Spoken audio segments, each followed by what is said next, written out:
Nakakaranas ka ba ng sakit sa iyong balakang, sa iyong likod, plus pamamanhid at pangangalay sa iyong binti at paa? Every time ikaw ay naglalakad, ang usual na dahilan po is lumbar stenosis. At usually dahil po ito sa long-standing or matagal na osteoarthritis sa spine. Now, this is very helpful, especially if you have been diagnosed with lumbar spondylosis. To do this at para makatulong sa iyo, umupo ka lang. This is called seated lumbar flexion. Tapos, gently, you try to flex your spine. Abutin mo ang sahig. I-maintain mo ang posisyon na yan sa loob ng 7 seconds. Tapos, ulitin mo yan 5 times.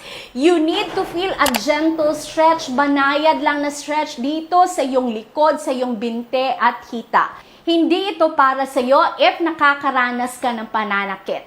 This is a simple stretch that you can do. Makakatulong ito especially if you have been diagnosed with lumbar spondylosis. Bakit ito effective? Well, it releases po and it lessens the compression sa iyong spine at sa iyong disc. Simple trick po, malaki ang pwedeng matulong sa iyo. God bless you po.